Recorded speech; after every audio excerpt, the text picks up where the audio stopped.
소급 적용이 빠진 손실보상 괜찮으십니까? 행정조치 이전에 보상법이 없었던 건 우리 국회의 탓인데 입법 전에 손실은 빼고 앞으로 발생하는 손실만 보상하겠다. 괜찮으시겠습니까? 정의당과 국민의힘이 반대했지만 그럼에도 우리가 해냈노라고 자신 있게 말씀하실 수 있으시겠습니까? 대기업이나 중견기업이 아닙니다. 소상공인이고 자영업자입니다. K방역 성공의 그림자였던 분들입니다. 추경 3.9조 원을 지원하는 건 가능한데 중기부 추산 손실 추정 총액 3.3조 원을 보상하는 게 지나칩니까?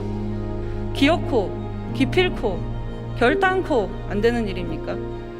오늘로 64일째 손실보상법 제정을 촉구하며 이어왔던 농성을 독려합니다. 결과가 어떻게 나올지 모르겠습니다만 늘 부족함을 느낍니다. 저 때문에 불편하셨을 국회 방어과 노동자 여러분, 해가 많았습니다. 송구합니다. 경청해 주셔서 감사합니다.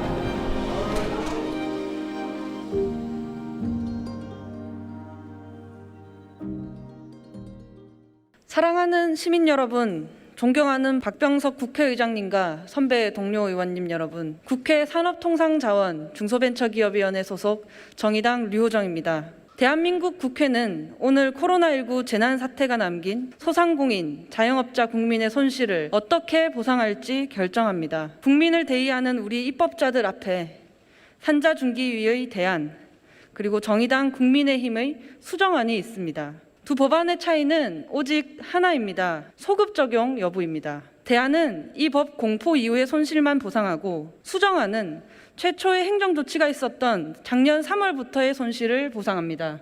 저는 대안이 소관상임위원회 소위원회와 전체회의 그리고 법사위원회를 통과하는 과정을 빈틈없이 지켜봤습니다. 더불어민주당 주도의 기립표결, 거친 의사결정은 익숙했지만 무언가 예전과 달랐습니다. 집권여당의 장관, 위원장, 위원님들에게 전에는 있던 그것이 없어 보였습니다. 바로 자신감입니다.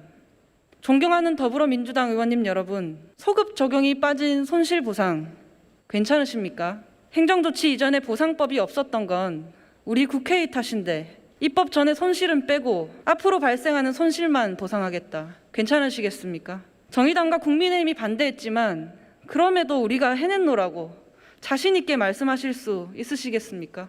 대기업이나 중견기업이 아닙니다. 소상공인이고 자영업자입니다. K방역 성공의 그림자였던 분들입니다. 그분들이 희망을 건 정치 세력이 송영길의 민주당이 아니라 이준석의 국민의힘이어도 정말 상관없으신지 묻습니다. 제가 아는 민주당이라면 그럴 수 없을 겁니다. 존경하는 더불어민주당 의원님 여러분, 대안에 대한 당 원내 지도부의 설명을 들으셨을 겁니다. 납득하셨습니까? 부칙에 충분한 지원을 한다.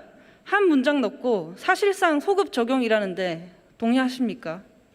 정부의 피해 지원은 이 법 없이도 가능합니다. 오늘 국무회의를 통과한 슈퍼 추경 33조 원 중 3.9조 원이 소상공인 피해 지원으로 편성되어 있습니다. 충분한 지원을 하겠다고는 했지만 많아야 수백만 원 정도로 책정된 지원금은 1년 넘은 코로나를 견뎌온 당사자들에게 분명 충분하지 않을 텐데 경력난을 버티지 못해 폐업한 소상공인, 자영업자는 이번에도 또 지원 대상에서 빠집니다. 보상할 곳에 지원하는 꼼수 때문에 정작 필요한 곳에는 지원이 없습니다. 지원과 보상을 병행하면 중복 지원이 된다는 정부의 협박에 놀라고 또 놀랐습니다. 보상과 지원은 다르다. 용어 설명에 지쳤습니다. 832조 원을 대출받아 하루하루를 연명하는 소상공인 자영업자들에게 추경 3.9조 원을 지원하는 건 가능한데 중기부 추산 손실 추정 총액 3.3조 원을 보상하는 게 지나칩니까? 기어코, 기필코, 결단코 안 되는 일입니까?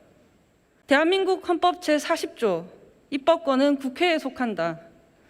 여기 모인 우리는 국민의 대표입니다. 정부 필요에 의해 채용된 공무원이 아니라 국민의 선택을 받은 국회의원입니다. 중기부나 기재부에는 없는 민주적 정당성을 획득한 헌법기관입니다. 중기부의 반대를 반대합시다. 기재부의 월권에 단 한 번이라도 경고합시다. 우리의 선택은 방역 성공이라는 공공 필요에 의해 영업권을 제한받은 소상공인 자영업자 국민을 위한 것이어야 합니다. 아직 늦지 않았습니다.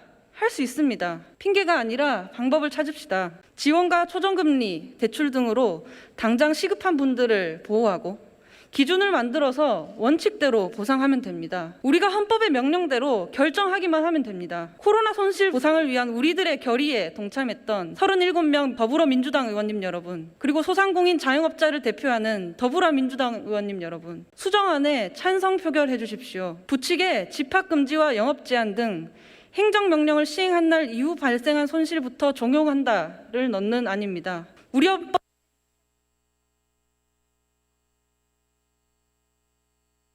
명령을 수행하는 유일한 길입니다. 존경하는 국민 여러분, 오늘로 64일째 손실보상법 제정을 촉구하며 이어왔던 농성을 독려합니다.